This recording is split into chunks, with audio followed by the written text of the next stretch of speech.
오늘은 출애굽기 1장 22절부터 23절의 말씀을 통해서 그 한 사람이란 제목으로 함께 은혜를 나누기를 원합니다. 오늘 본문의 시작은 그러므로라는 접속사로부터 시작을 합니다. 이 접속사는 여러분이 아시다시피 전후 관계를 이어주는 접속사입니다. 그 전에 사단이 두 가지 계책을 사용해서 하나님의 백성을 무너뜨리려고 시도를 했습니다. 11절에 노예화와 16절에 죽음이었습니다. 그러나 하나님께서는 20절에서 하나님의 백성들을 번성하고 강대케 했다라고 말씀하십니다. 20절에 보니까 이렇게 나옵니다. 하나님이 그 산파들에게 은혜를 베푸시니 그 백성은 번성하고 매우 강해진지라 라고 말하고 있습니다. 그렇다면 사단이 여기서 그칠까요? 그렇지 않다는 것입니다. 그러므로 다시 사단이 움직이기 시작했다. 사단은 오히려 더 교모하고 또 악랄한 방법으로 하나님의 백성들을 압박해 옵니다. 22절에 보니까 그러므로 바로가 그 모든 백성에게 명령하여 이르되, 그 모든 백성입니다. 전에는 산파들에게만 이야기했지만 이제는 모든 백성들에게 명령하여 아들이 태어나면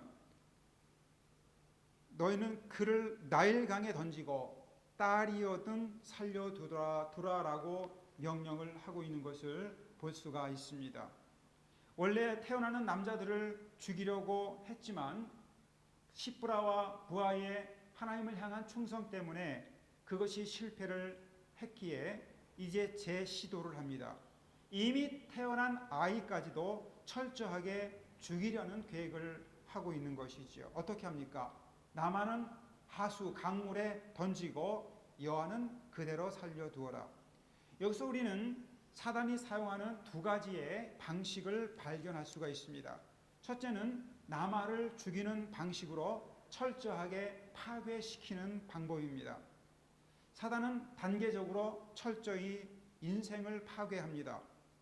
히틀러의 유대인을 향한 박해가 단계적으로 또한 철저하게 이루어졌다고 합니다.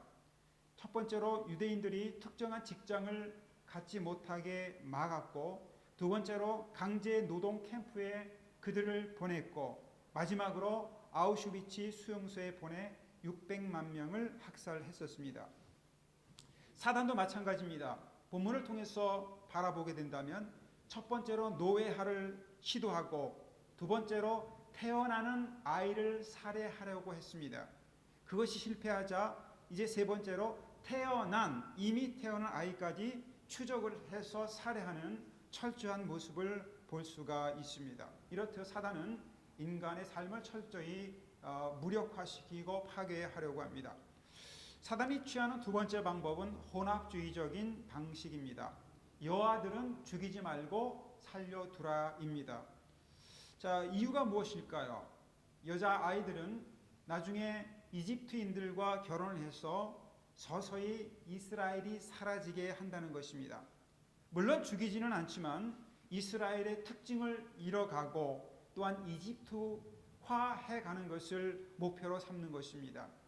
그들이 결국은 순수성을 상실을 하게 된다는 것이죠. 구약 성경에 나타났던 이스라엘의 최대의 문제가 무엇이었습니까? 하나님도 섬기고 우상도 섬기는 혼합주의였습니다.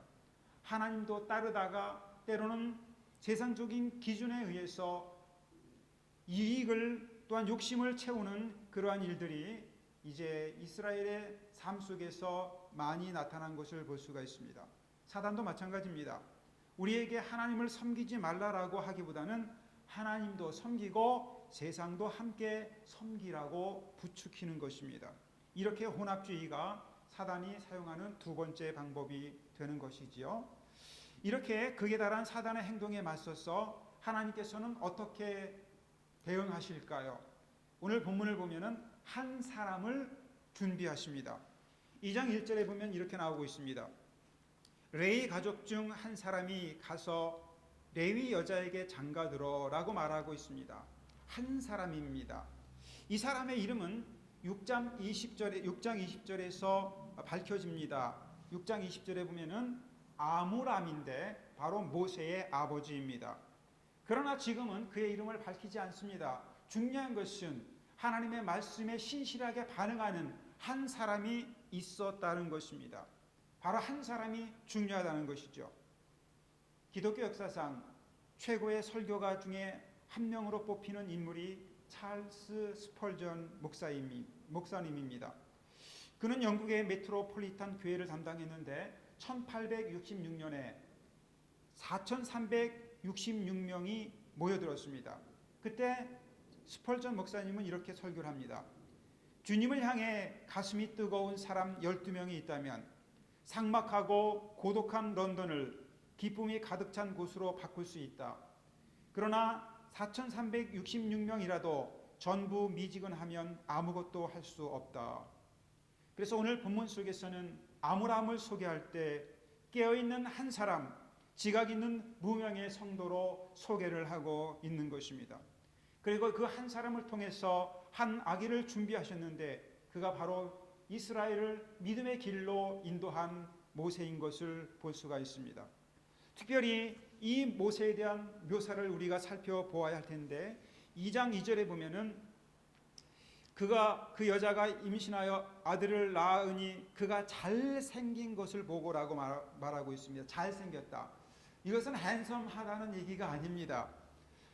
히브리 말로 토브인데 창세기 1장 31절에 나오는 하나님 보시기에 좋았다라는 의미입니다. 이 말을 사람에게 적용한다면은 바로 이 사람을 통해서 하나님 보시기에 좋은 세상의 사람들을 새롭게 창조하는 재창조의 역사가 시작되는 것을 의미하고 있습니다. 또한 2장 3절에 보면은 이 아이가 갈대 상자 안에 이제 놓였는데 그 갈대 상자가 역청과 나무 진으로 칠해져 있다고 이야기합니다. 역청과 나무진, 여러분은 어디를 생각하십니까? 바로 창세기 6장부터 9장에 나오는 노아의 방주를 연상할 수가 있는 것입니다. 다시 말해서 이 모세를 통해서 새로운 출발이 시작됨을 이야기하고 있습니다. 2장 2절과 3절에서 보여주는 그림은 바로 이러한 특별한 아기를 통해서 재창조, 새로운 시작, 그리고 구원의 출발점이 되었다라는 것을 이야기합니다. 바로 우리 주 예수 그리스도를 예시하고 있는 것이죠. 지금도 마찬가지입니다.